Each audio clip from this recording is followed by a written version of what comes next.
ada prinsip dalam hidup kejawen. Yang pertama, harus diingat memang dalam Jawa itu fokusnya lebih pada ke batinnya. Jadi batin itu nanti wujud fisiknya adalah budi, akhlak. Maka prinsip yang paling utama adalah budi yang luhur, akhlak yang luhur. Angluhuraken bangsa kita, tegesipun anyebar winih budi jawi, gampilaken margining bangsa, ngupaya papan panggesangan. Meluhurkan bangsa kita, maksudnya menyebarkan benih budi Jawa, akhlak Jawa. Akhlak Jawa itu sebenarnya ya sama saja dengan akhlak Islam. Akhlak, level batin itu sifatnya lebih universal. Sebarkan ini demi apa? Keluhuran bangsa. Peradaban kita akan luhur kalau kita akhlaknya luhur, budinya luhur. Ya peradaban kita, bangsa kita akan unggul. Jadi itu jalan paling gampang. Kalau bangsa kita sudah unggul, hidup kita akan lancar. Ngupaya papan panggesangan. Jadi keluhuran sebuah bangsa kuncinya ada pada akhlaknya, ada pada budinya, bukan pada yang lain. Mungkin secara ekonomi kita memprihatinkan, secara politik memprihatinkan, olahraga tidak menang. Nah, kuncinya memang tidak apa-apa di situ, tapi jangan kalah di satu aspek, akhlak sebagai bangsa.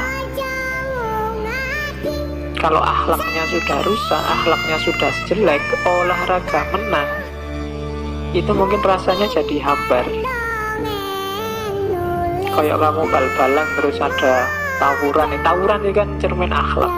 Sampai ada yang tewas, itu kan menangnya sepak bola tidak ada nilainya sudah. Juara umum kok curang, itu juga tidak ada nilainya. Ekonominya luar biasa, orang kaya banyak, GDP-nya tinggi, tapi terkenal sebagai bangsa yang curang, culas, suka menyakiti bangsa lain, penjajah. Itu ya sebagai bangsa dia jatuh derajatnya. Jadi kuncinya bangsa itu ada di budi luhur, ada di akhlak. Yang pertama itu.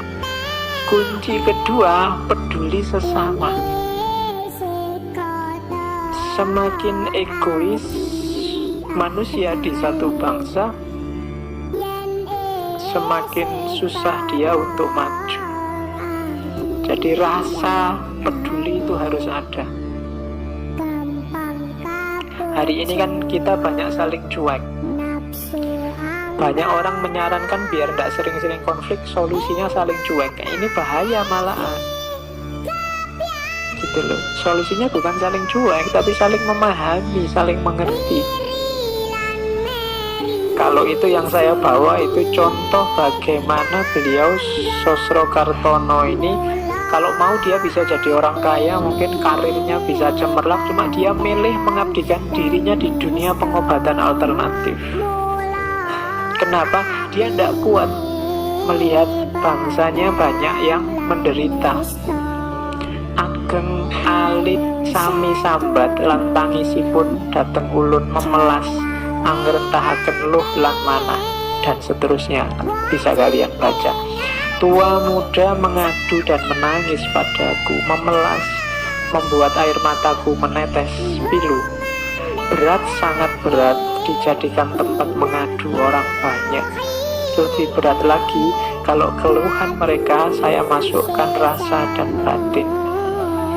Keluar lagi air mata di hatiku, teringat umat manusia yang sedang menanggung susah dan derita. Rasanya saya tidak mampu makan, tidak mampu minum, Teringat orang yang sakit, orang kelaparan begitu banyaknya.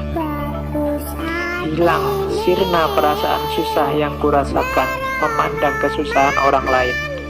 Lebur susah dan sakit diri pribadiku dalam samudra sakit dan susahnya umat manusia. Jadi ini jiwanya selalu mengeluarkan air mata melihat penderitaan orang lain. Itu yang membuat beliau sudahlah meninggalkan gemerlap dunia politik, gemerlap dunia kekayaan, kemudian menapak ke jalan spiritual, dunia pengobatan. Beliau ini dikenal kalau ngobati medianya cuma air, hanya pakai air, karena memang sejak awal punya kekuatan khusus tadi. Oke, sekarang intinya, kalimat ini pasti sering kalian dengar.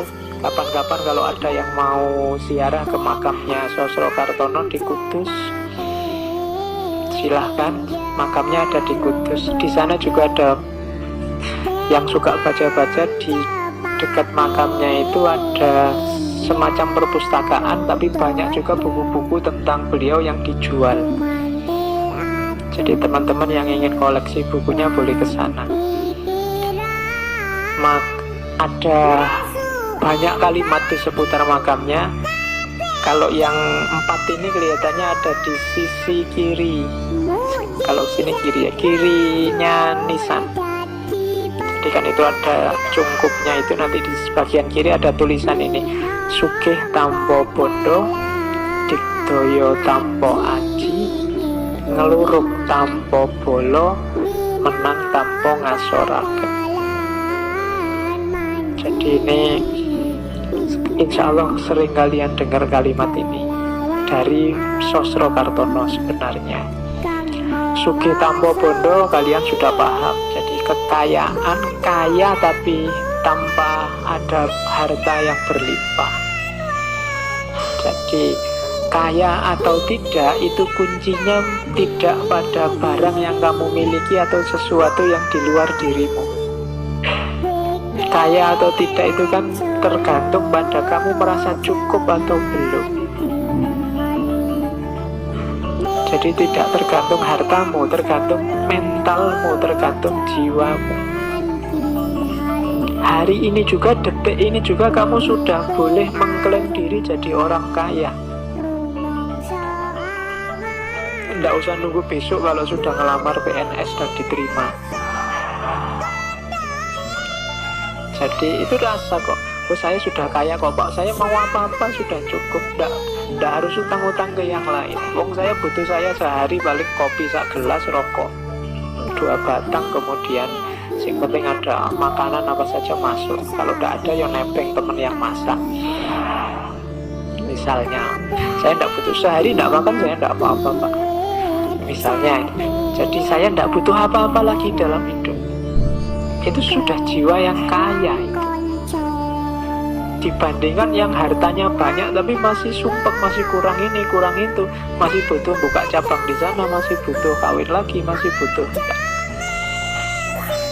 Itu namanya belum kaya. Jadi untuk jadi kaya itu kamu tidak butuh bondo. Yang dibutuhkan jiwamu. Sudah selesai apa belum? Jadi itu rumus pertama. Yang kedua, Digdaya Tampo Aji. Digdaya Tampo Aji itu antara lain itu, ajinipun inggih boten sanes namung aji tekad, ilmunipun ilmu pasrah, rapalipun adiling Gusti. Jadi sakti tanpa jimat, tanpa jurus-jurus, tanpa ilmu.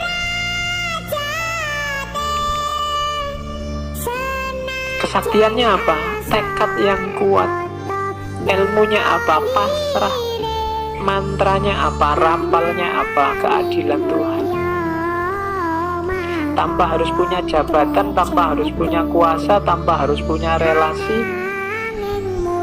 Asal kamu percaya pada keadilan Tuhan, asal kamu bisa memasrahkan semuanya pada Allah, dan kamu yakin, mantep, tekad di jalan kebenaran, maka kamu sakti.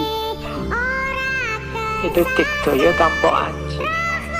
Tanpa harus kamu belajar di perguruan silat, tanpa harus kamu ikut nyepi, tirakat, macam-macam. Asal kamu punya 3 jurus itu: tekad, pasrah, dan percaya akan keadilan Tuhan, maka kamu orang yang digdaya, kamu orang yang sakti.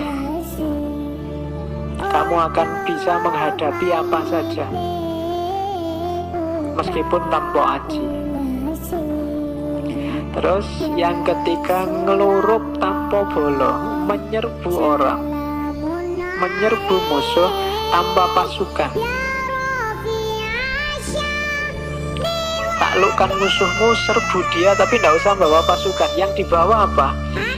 Angluruk tanpa gong, tanpa bolo, tanpa gaman, bedah tanpa perang, tanpa pedang. Ingkang kula dalaken dadi tekad pamrih nanging tekad asih. Dengan apa? Dengan cinta, kasih sayang, kepedulian. Guyur orang dengan kepedulian, dengan cinta, dengan kasih sayang. Lama-lama dia akan takluk. Itu nyambung dengan kalimat keempat, menang tanpa ngasoraken. Kamu akan menang tapi musuhmu tidak merasa terhina. Kenapa? Kamu menyerangnya tidak dengan bolo, tidak dengan pasukan, tidak dengan relasi, tidak dengan kekerasan, tidak dengan jalur yang jelek. Kamu serang dia dengan yang baik-baik. Kamu serang dengan cinta, kamu serang dengan kasih sayang, kamu serang dengan kepedulian, kamu serang dengan kebersamaan, dengan rasa. Maka dia akan takluk, kalah, tapi tidak merasa terhina. Menang tanpa ngasoraken. Kalau ada temanmu usil terus ke kamu, balaslah dengan yang baik-baik. Lama-lama dia akan kalah, nyerah, tapi tidak merasa terhina. Tapi kalau kamu balasnya dengan kekerasan yang sama, keusilan yang sama, ya siapa yang kalah akan merasa terhina, direndahkan. Dalam hidup begitu. Pemilu hari ini perlu pakai rumus ini. Kalau perlu ngeluruk tanpa bolo, tidak perlu pasukan kampanye yang besar-besar. Gerakan kampanyenya kemana-mana pakai jurus kepedulian, cinta, kasih sayang, saling berbagi, sehingga nanti siapapun yang kalah tidak akan terhina. Itu perlu kalian pelajari lebih dalam lagi. Kalau ini ada di makam bagian kanan, lihat tadi sisi makam yang kanan. Jadi terima mawi pasrah, suwung pamrih tebih ajrih, langgeng tan ono susah tan ono seneng, anteng manteng sugeng jeneng. Tuh. Terima mawi pasrah itu ikhlas dan menerima apapun yang terjadi. Kalau pakai kalimatnya Susro Kartono, ikhlas marang opo sing wis kelakon, terima opo kang dilakoni, pasrah marang opo kang bakal ono. Ikhlas pada apa yang sudah terjadi. Yang sudah terjadi ya sudahlah, tidak apa-apa. Terima opo kang dilakoni, menerima apapun yang sekarang sedang terjadi, dan pasrah terhadap apapun yang nanti akan terjadi. Yang sudah terjadi ikhlaskanlah, yang sedang terjadi terimalah, dan yang akan terjadi pasrahkanlah. Itu kuncinya hidup. Terima mawi pasrah. Untuk kesana kita butuh suwung pamrih tebih ajrih. Dua hal yang harus kita perhatikan, hati-hati, tidak boleh ada pamrih, tidak boleh ada ajrih. Ajrih itu ketakutan-ketakutan. Kenapa ada orang korupsi? Karena dia takut miskin, takut tidak bisa mungkin ngasih nafkah keluarganya sesuai yang diinginkan, takut. Ada ketakutan-ketakutan. Kenapa mahasiswa sampai ujian nyontek? Takut tidak lulus, takut IP-nya jelek, takut DO, takut Ketika orang takut, dia tidak akan bisa ikhlas, tidak akan bisa pasrah. Masih ada banyak ketakutan, apalagi ada banyak pamrih. Pamrih itu ya keinginan selain Allah. Kalau ikhlas itu kan satu-satunya yang diinginkan hanya Allah. Selama masih ada pamrih dan masih ada ajrih, orang tidak bisa ikhlas mempersembahkan segalanya hanya demi Allah saja. Suwung pamrih tepi ajrih. Kalau sudah bisa dua yang antas, maka langgeng, tan ono susah, tan ono senang.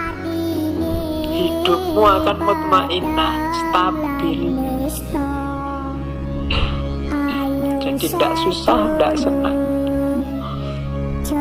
Akhirnya apa? Kalau hidup yang stabil itu anteng, manteng, sugeng, jeneng.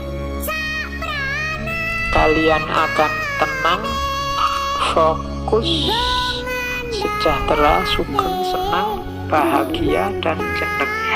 Jeneng itu bertahta, bermartabat. Jadi kalian bisa ikhlas pasrah,